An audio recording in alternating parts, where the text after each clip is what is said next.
Prime Minister Benjamin Netanyahu has won his fifth term as Israel's prime minister. Former military chief Benny Gantz formally conceded after an extremely close election. Netanyahu is now set to become Israel's longest-serving leader in history. He won the election despite possible looming indictments for bribery and breach of trust.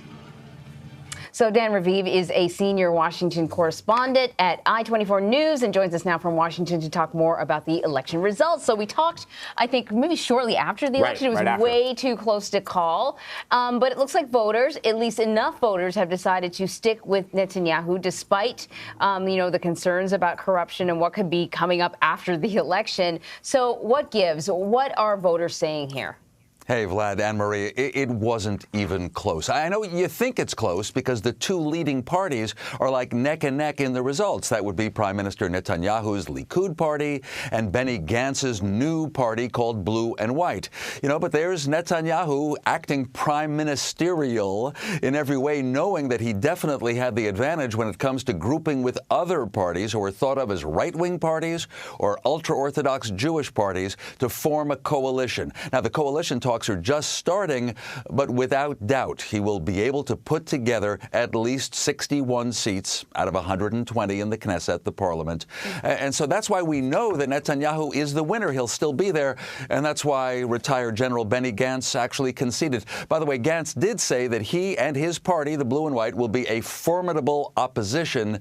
They will make it a political battlefield as they keep arguing against Netanyahu and right-wing policies. So Israeli politics may be interesting, but Netanyahu is still the man.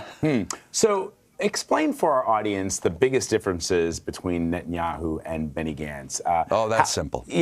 So just give our audience a quick breakdown of what that is. Yeah, here's the simple one. I really mean this. Gantz is not Netanyahu. There, I finished.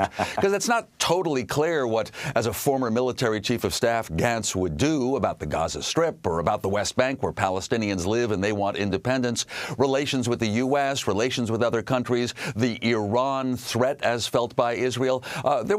We didn't get the impression that Gantz would really change policies a lot, but he wasn't Netanyahu, and apparently Gantz wanted to be Mr. Clean. Netanyahu is under investigation, likely to be indicted. Basically, it's for various forms of bribery that Netanyahu allegedly received. And by the way, Netanyahu is hoping that his coalition will approve a bill that makes it impossible to indict a sitting prime minister. Sounds a little bit like Justice Department, policy toward a president here in this country. Because otherwise, if he's indicted, Israelis would expect Netanyahu to resign. I think whatever bill he wants is likely to be passed by the new Knesset once it is seated, which starts in about a month, by the way.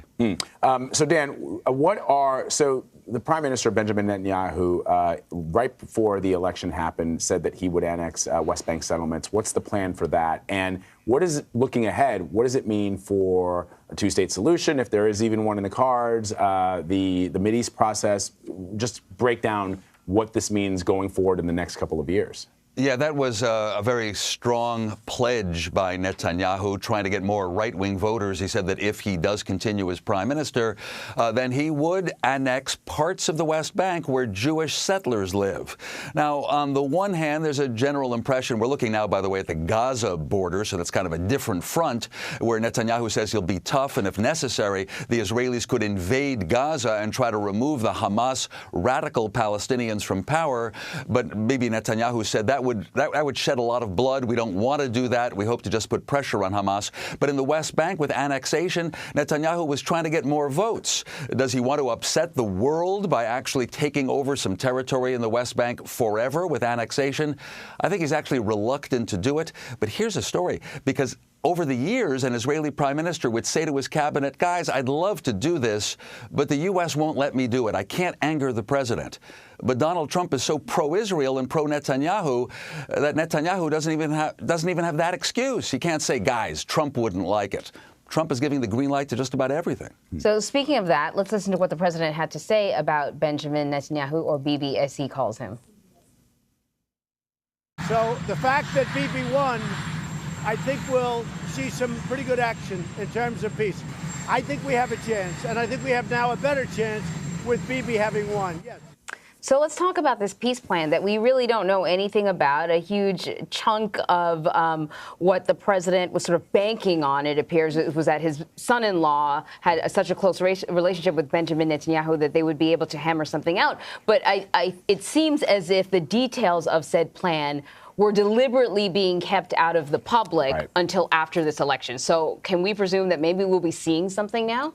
We've heard from Israelis, Palestinians, and others that they don't know the details of the plan either. That Jared Kushner, the son-in-law, was traveling all around the Middle East for the past 2 years, fact-finding, getting a lot of ideas, but not revealing what he has in mind.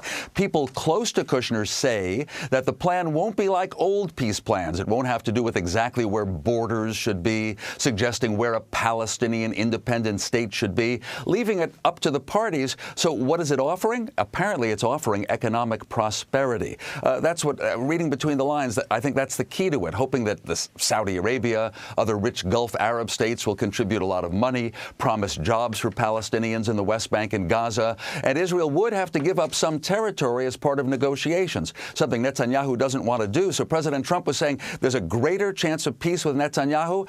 That may surprise you, but you have to keep in mind often it's the right-winger who doesn't want to make concessions who can get concessions through, whereas a left-winger who wants to make concessions, the rest of the country of Israel would say, no, that's dangerous, can't do that. So maybe in a sense it's Netanyahu who might one day make concessions. By the way, there's no indication that the Palestinians will talk to the U.S. about the plan. Palestinians are really angry that Trump has been so pro-Israel, even recognizing Jerusalem as Israel's capital and moving the embassy there, and recently, of course, recognizing the Golan Heights, captured from Syria, as sovereign territory of Israel. So, the Palestinian Arabs are angry at Trump, not even talking to him.